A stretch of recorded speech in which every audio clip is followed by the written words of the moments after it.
Hürmetli vatandaş, bugünkü leksiyalarımızı başlayımız. Leksiyada Sıdgacı Washington'dan sözdeyimiz.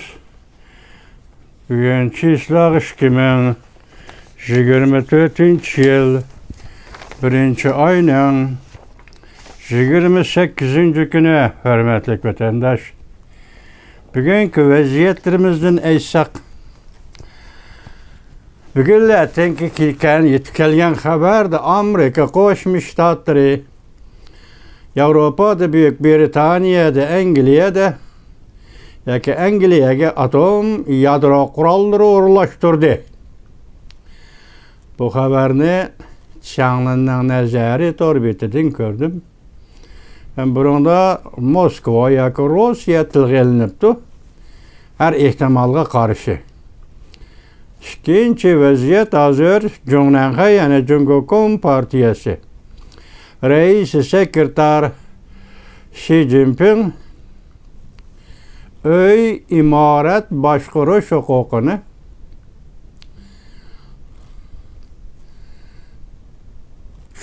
tüvengi çürüp yerli hükümetlerinin başkuruşu ötküzüpedi. Bu hukukunu tüvengi çürüş. Hazırgıcı merkez Cumhurbaşkanı monopol kılan hukuk ende koyup etildi. Bu rastlı şundak mı? Ya ki ertegi yani özgür olamdı bunu bilgili olmaydı vatandaş. Bu hukukunu tüvengi çürüş bu kandak başlanış mesela. Yani onun keyinki terakkiyatını yani körümüz. Vaziyetimiz ana şu. Anandikin silah gibi gün sözdeydi gallik şeyle. Vatandaş. Mavzumunda Prezident Joe Biden reis Xi Jinping'le bu yıl baharda yani telefon söhbeti ötküzüdü. Antony Blinken Beijing'ni yani bir kıtım ziyaret kılıdı. Mavzulu haber 1. ayının 28. günü Amerika Avaz'dan Xitay Til programı ilan kılındı. Haber mındak başlandı vatandaş. Washington, Amerika Koşmuş Ştatları Prezident Joe Biden. Cumhurbaşkanı reis Xi Jinping bilen bu yıl baharda telefon söhbeti ötküzüldü. Qaysı mezmunda nime doğurdu bu gep? Oturğa çıkmadı. Dikeşke devlet rehberleri yani bir katım devamlı ötküzüp geldi o. Aldığımız ötküzkeşke 3 yıl içinde. Yani şunda telefon söhbeti ötküzüldü değildi. Anadın keyin şu telefon söhbetinden kim yak bunun burunmu bilgili olmaydı. Amerika Koşmuş Ştatlarının devlet ştakatı Antony Blinken Beijing'ni yani ziyaret kılıdı değildi. Endi hazırgacha 1. ayının 26. günüdür 27. günü geçe Tayland'ın Bangkok şehrinde Amerika Koşmuş Ştatları Aksaray Devlet Bexatarlığı Maslahatçısı Jack Sullivan Cumhurbaşkanı diplomatı Wang Yi bilen söhbetleşti. Bu kıtım yani burunki oxşaşda 12 saat. 12 saatten artık söhbetleşti. Hazır matbuatlarının gep sözlerde bu Kızıl Deniz'e berip çetildi. Andın Wang Yi ya gücün götürüp Tayvan meselesini yani eğizge aldı. Andın bugün Tayvan'dan süpürlük Tayvan deydiğen bir torbeteri nemi değildi dese hazır Tayvan'ın meselesi kiler kadem da nemiş buldu degen bir cümleni aptı bir vatandaş. Endi Allah'ta silah üzerine köydüğünü anladığını hem Tayvan'daki saylam ötküzülüple ertesinden keyin Amerika Koşmuş Ştatlarının Prezidenti Joe Biden şundak dedi ki ben Tayvan müstakilliği karıştırman dedi. Biz 5-6 yıldan beri silahla sözleşip gelivatımız bu leksiyonu silahı sözlevatımız. Muşu sözün, muşu ibarının salmığı, manasından, imikelliği silah yakışını silah vatandaş. Onu tekrarlamayla Tayvan müstakilliği karıştırman dedi. Demek bu yerde Prezident Joe Biden bir çalmadı, iki paktekini soktu degen gap. Mesela Cumhurbaşkanı Partiyası Tayvan'da sayılanğan kişi Layçın deyim müstakilçi dep titreşke başladı. Andan tünüge sözüldü sizlerge prezidentler için de o müstakillik degen muşu obraz, muşu hususiyet bilen Jungo'gu tonulgan idi, şunu Jungo ansır deydi. Şunun münasebetlik, mesela Prezident Joe Biden dedi ki ben Tayvan müstakilliğini kollamayma, karıştırmayın dedi. Şunda ahırlaştı. Hazır Amerika Koşmuş Ştatlarının 3 tane harbi matkasının Tayvan boğazığı körüşü Jungo'nun vədisi de turmay turup yana harbi aeroplan ve parxotla Tayvan etrafını parakende kılışı. Hazır Spirlik Tayvan degen Muşutor bitinin sözüge qaraganda keler qadam xatarlik demdi. Ona xatarlik derdisi qanchalik? Onu aldığımızda görmez vatandaşım. Endi bu qatım Tayland yani Bangkok'ta ötküzülgen söhbet hazır oylap görüne ötken yılı 5. ayının 10. 11. günü Vina. Ötken yılı 9. ayının 16. 17. günü Malta. 10. ayının 26. günü ötken yılı Wang Yi Washington'u ziyaret kıldı. Del şu günü Şanghay'da Vezirlikin çağının ölüm haberi geldi vatandaş. Vaziyetinin ciddiliğinin esinize geldi.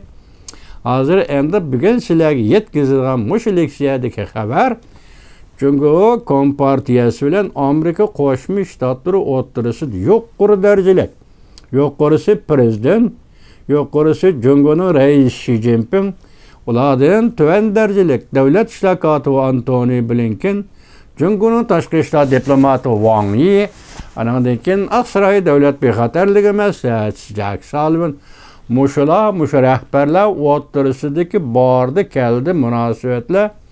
Mesela bular hazır tadqiq qilayotgan, muhokama qilayotgan, o'tirg'i tashlayotgan siyosiy hukm va so'z iboralardan qarasangiz, demak o Amerika munosabati bilan Jungo o'tirishga munosabat mushu kunda hozir masala hal qilish bosqichiga kirdimi deb savol qo'yish vatandosh. Mesela bu qatimqi suhbatda Qizil dengiz voqeasini ta'kidlabdi Wang Yi. Undan keyin Amerika Qizil dengiz voqeasini ta'kidlabdi. Wang Yi bo'lsa Tayvan voqeasini ta'kidlabdi. Hozir endi to'rbatdalik Xitoy vatanparvarlari qo'shtirnoq ichidagi Xitoy vatanparvarlari bu qatim suhbatda Wang Yi ustunlikka erishdi. Yani Qizil dengiz voqeasini o'tirg'i elib chiqardi.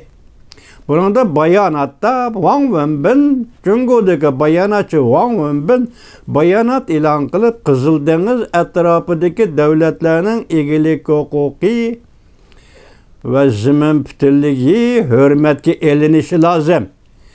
Bu Qizil dengiz etrafında yüz bergen vakalarının keliş menbiyi Gazza tokunuşu. Mesela İsrail bilen Hamas oturusuna tokunuş. Endi onun Wang Wenbin'den demekçi boğunu, eğer Gazza rayonidagi tokunuş ahırlaşıdığan bolsa, Qizil dengizdeki vakalarımı ahırlaşıdır. Qizil dengizde Amerika, Angliya iki devlet birleşip, Amerika ve şu yolda soda parxotlarına hücum kılgan Yemen, Hüseyin kurallıkları zərbe bədi arlıqda, Jungo hükümeti muşunundaki bayanat ilan kılıp Gazza tokunuşu ve Qizil dengiz boyidagi devletlerinin egelik hukukunu hürmet kılış degeni Amerika'ya dağıtmalaş. Keçirinler. Amerika'ya dağıtmalaş deseniz böyle verdi vatandaş. Demek şunda kılıç sen Qizil dengiz vakasını şunçalık götürüp çıkarıldığın bolsan, sen şuna dikkat kılgın, Jungo Kompartiyası, Jungo Taşqi İşler Ministeri Wang Yi Efendi, senin nazarındaki en mühim mesele nime? Tayvan boğazu mu ya Qizil dengiz mi? Mesela Qizil dengizi senin menfaatin var ki o menfaat başka devletlerin menfaatinden kem emasken. Bu da Yemen, Hüseyin kurallıkları Amerika yani başka savdo parxotlarına hücum kılıp Jungo'nun bu yoldan ötürgen parxotlarına çekilmeyen gap. Demek bunun kaynıda Hüseyin kurallıklarının kaynı Jungo, İran'ın kaynı Jungo ba degen gap. Eğer muşu talaştatı şekil muşu rekabet işte Amerika Qo'shma Shtatlar bilen mesela Tayvan boğuzu Kızıl Deniz'i tam orun koyup söylüşümen desenler cüngolukla. Bunun akıbeti kançılık bu Kızıl Deniz'deki menfaat yalnız Amerika'nın menfaat emez. Oval üzerinin menfaati iken cüngo. Üzerinin menfaati meselesi iken. Endüstrünün mesela şu 26-27'de Bangkok'ta açılgan söhbət yığının asaslık məzmunu aşı iken. Bu doğruda Aksaray neme dediği desenler. Bangkok söhbəti əməliyyat xarakterlik ve kuruluş xarakterlik səmimi ötküzüldüğü de təriflidir. Yani şari rayon xarakterlik mesele muhakeme kılındı cümleden Rusya, Ukrayna mesele vuruşu, Orta Şərq, Çavuşan, Cenubu Cungo denizi meselesi. Qatarlıq mesele sözleşildiği deyil. Anandaki Cungo Taşqı İşler Ministerliği neme dediği ise ulanın degini bay. Söhbət, kuruluşqı bay söhbət boldu deydi. Bunu hazır bay degen sözünü Xitay torbətləri təhlil qılıb getdi. Andın Cungo Taşqı İşler Ministerliğinin sözlü bir cümle səzgör meselelerini bir tərəf qılıdı. Mesela Amerika Cungo işki devlet növbette stratejilik alaka yollardan paydalanıp işki devlet oturusundaki səzgör meselelerini bir taraf kılıdı dep görüşet. Şuna başladık o. İşki devletten bu kadar kabul söhbeti ya ki işki devletten Amerika Cungo münasebetinin bugünkü terakkiyatı ihtimal mesele hal kılış ceryanı kremdo ya ki kırdı mı?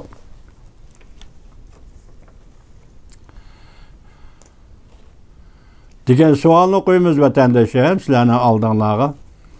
Endi yana birisi Cungo'nun bayanatçı Wang ben nem dedi dese, hani başlayıp olduk onu öyle Kızıl Deniz boyundaki devletlerin egelik hukukunu hürmet kılış, o kılış diyeceğim. Anda bir yerde hazır köz sıvatkan bir meselemiz vatandaş neme deseniz, muşu bir yıl ötken yılın alaylı, ya ki hazır endi kırdı o ma birinci ay o, muşu ağırlıkta Amerika Qo'shma Shtatlarının Aksaray devlet bexatarligi meselesi Jack Sullivan Cungo bilen uda hesapta 4 qatam baş sanap ötdük bu. Ötken yılı 5. ayının oturusunu başlap. Mesela 5. ayının 9. 10. günü Vina, 9. ayının 16-17. günü Malta, 10. ayda Cungo'nun diplomatı Wang Yi Washington'a geldi. Bir yıl içinde 3-4 katım ya ki 4 ay içinde bir katımdan görüşüp geldiği söhbət ötközüş ki devletin yukarı derecelik diplomatları deseniz demek kandaqda bir meselenin hal kılış jarayonuna kirip Amerika Cungo münasebeti deb xulos chiqarish hurmatli vatandosh.